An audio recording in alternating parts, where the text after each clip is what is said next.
Okay, this is a repair attempt at 1529 Haven Crest over in Powder Springs for a lady named Mitzi Cortez. I am about to attempt a repair on one of these shingles that you guys had already acknowledged as wind damaged. Here is the stats for today. This is later in the afternoon. It has cooled off pretty considerably.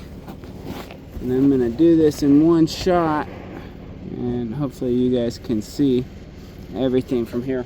I'm going to be as gentle as possible because these shingles are exceptionally old. I believe they are 21 or 22 years old. And basically there is hip and ridge shingles that have blown off. There's complete missing shingles on the backside. I also took a bunch of photographs to show you guys. We will have to replace some of the hips and ridges just because of the location. Basically the shingle folds up under the hip and ridge, but I'm going to be as gentle as possible with these old shingles. Okay. Let's see. I'm going to start on the tooth to minimize breaking into the laminated section. Since it has cooled off quite a bit, at least number one, well, it seemed to have been coming apart pretty easily.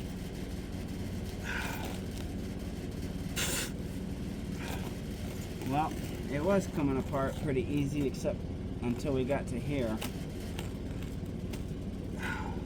There may be some pretty significant matting transfer. I am trying to break these as easily as possible. There seems to be something up underneath number one. It is really sealed. Okay. The same thing is true for number two.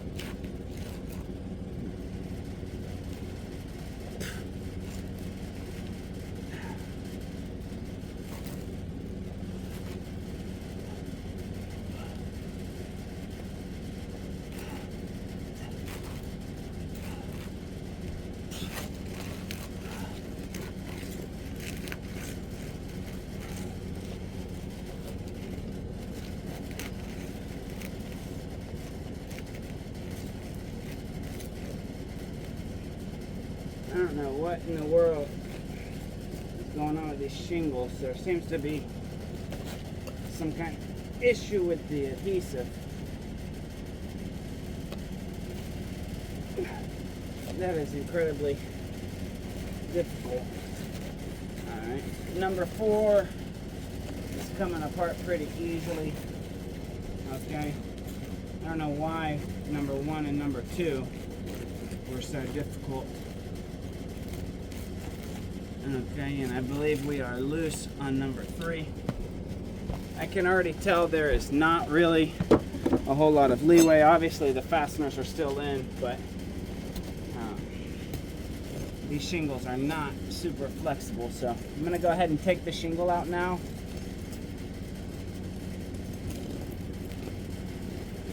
Okay, right off the bat, under shingle number one, there is nail pull through. It looks like that may have happened from the actual wind damage. It is totally pulled through.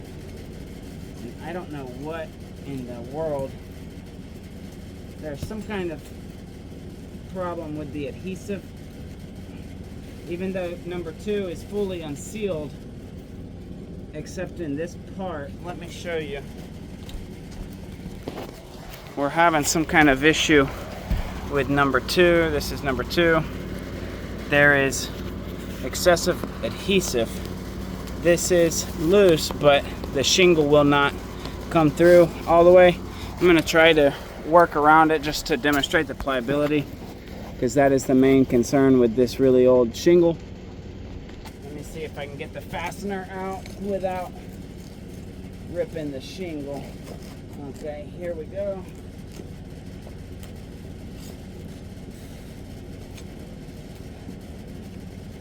Okay, there's one.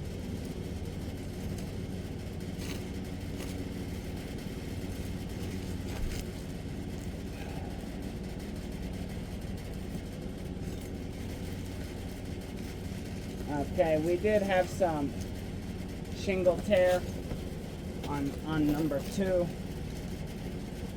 It is exceptionally difficult to see where the fasteners are without lifting the shingle. But if you lift these shingles any, I mean, I don't know if you guys can see that. I'll show you in a close-up in just a moment, but the shingle ripped. Okay, the shingle is also having an adhesive problem here. The end of number 2 is unsealed, but here under this first pleat, it is not. Let me see if there's a nail. We should be able to just work around that. Some of the nail had pulled through. Okay, under number 3, where is the fastener? Okay, we have nail pull through on number 3 as well. I don't know what the adhesive problem is, but it is impossible to get. Well, maybe I can try from over here. It does make it harder to get to the nail with whatever fastener or whatever adhesive issue is going on here. I almost got it. Okay, finally got the fastener. Here's another one.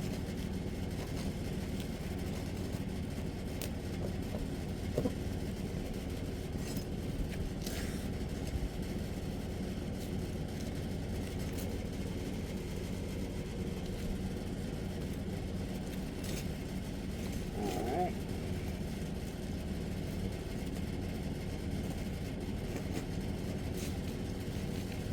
We just had a major tear on number 2.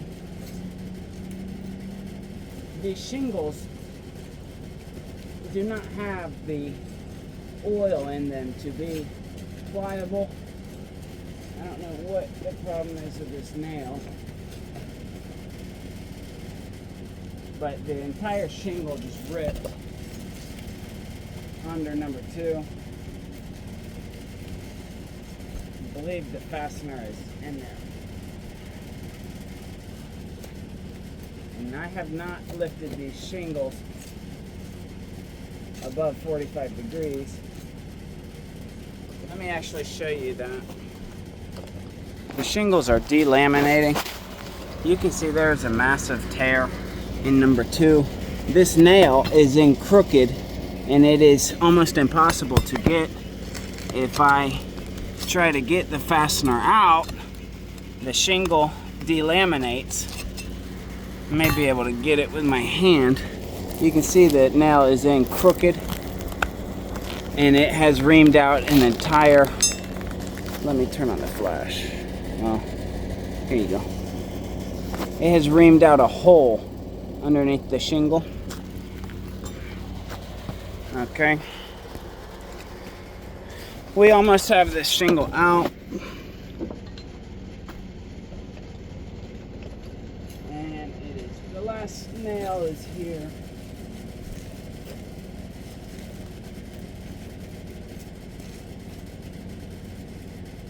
There it is.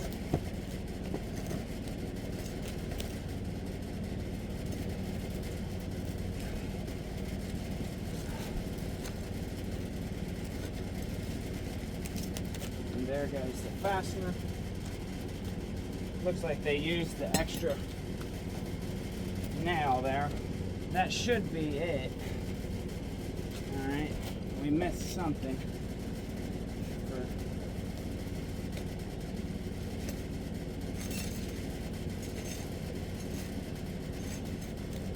It may be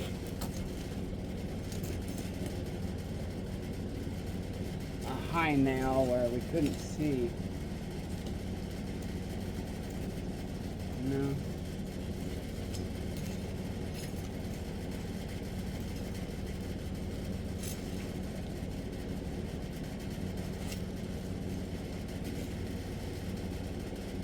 There it is.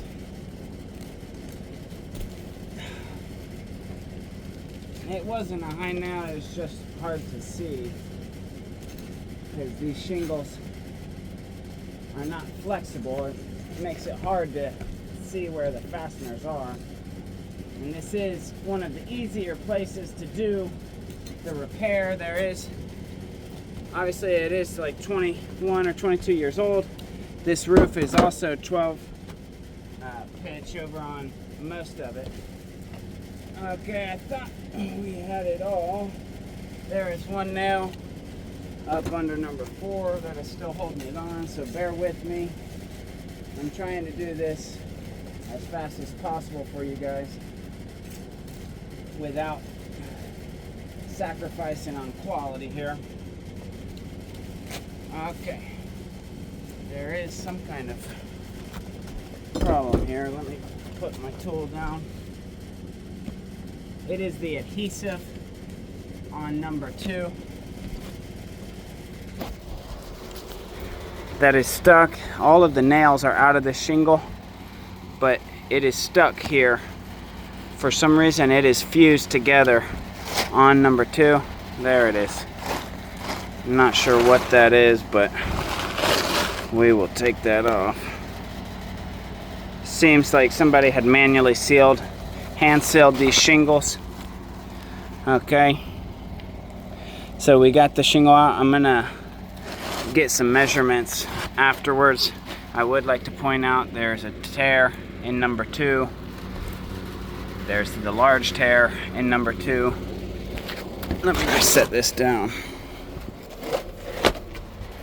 Okay, so there's 1, 2, and here this has separated.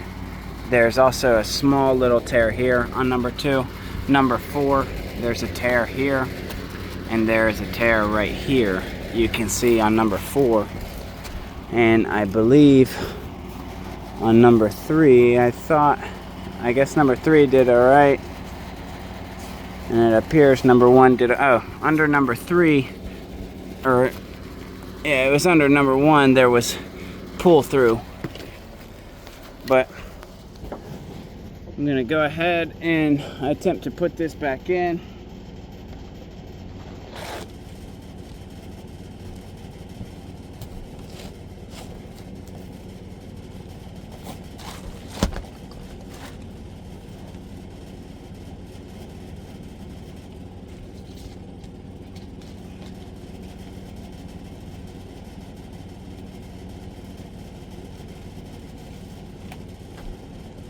It looks like these shingles are 39 and 5/8, or not 5/8, I think 39 and 4/16, or 5/16, I mean, sorry. Basically the shingles that are available now, that I have with me, are 36 inches, so there, if I try to use them, there will be a gap. I'm going to go ahead and reinstall this shingle just for the purpose of this video. I know obviously number 2, number 4, and number 3 have damage. I'll go ahead and tarp this after the fact. But let me put this back in. Okay. To demonstrate the pliability for you guys. Alright. So here is a standard nail gun.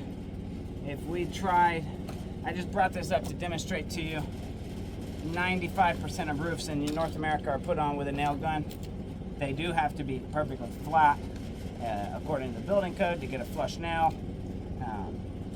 Without bending this shingle excessively, this is as much as we have in terms of pliability.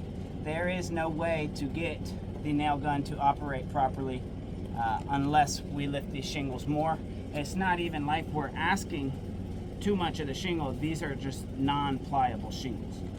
Basically, if we did attempt to use a nail gun here, the nail would go in crooked, it would be below code, and an improper installation. So I will be using a hammer and nails here for you guys.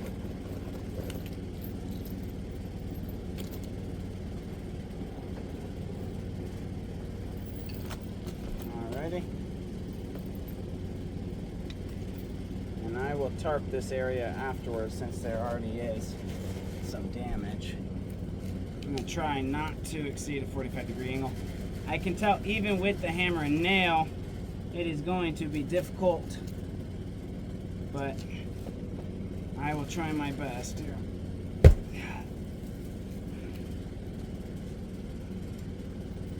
That was below the nail line.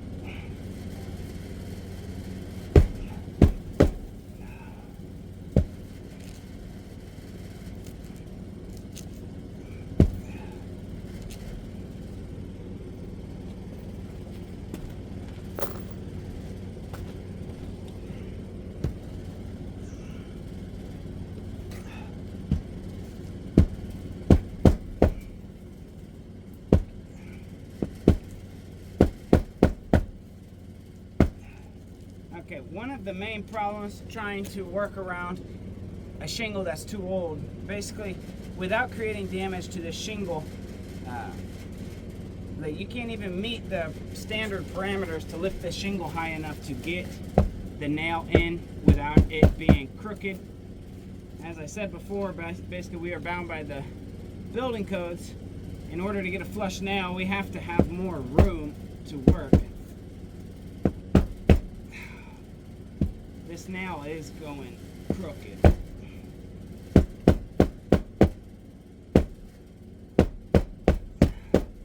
Okay, that kind of worked.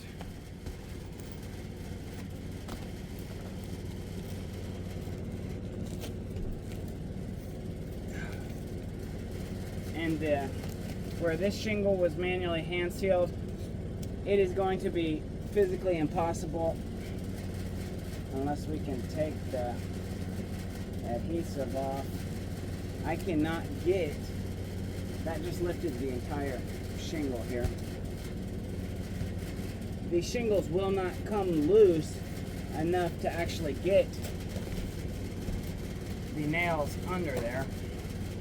And this is falling apart. I do hope you guys can see that.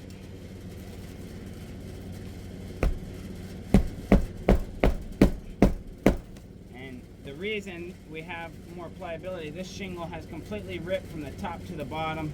That's why I was saying I'm going to have to tarp this area. The other side is ripped as well, but because of the adhesive, I am not able to actually place a fastener here as we should, and I can feel the adhesive under here. I'm going to do my best here and then just tarp it. And number 4 does not have the hand seal. So this is just a regular normal shingle condition. This is as much room as I have. There is no way to properly get a nail. That is about as far as we can lift it without ripping the shingle. There's no way I can get a nail flush under here in the proper areas.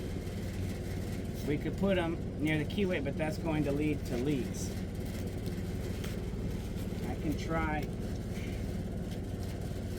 Yeah, there is no way. I'm gonna stop because basically continuing to do a repair here is just gonna create more damage. I know this was kind of a long video. It takes a long time to work with the shingles whenever they are like this. Number 4 is ripped here where my finger is. It's also ripped here. Let me focus this. There you go. You can see it's ripped here. It's ripped here. This really is the amount of room we have to work. From my point of view, there is no way to get either a nail gun, a hammer and nail in this area. So this roof is not repairable because of the pliability. Also because the shingles are so old, every time we manipulate them, you're gonna have rips. We basically have 3 out of 4 rips here. The reason 5 and 6 are here is for the underlayment, because obviously when we put holes in this, it is putting holes in the top of the shingles for number 5 and number 6. But basically to have a 3 out of 4 failure is not repairable. I appreciate your time. Thank you for watching this video. Bye-bye.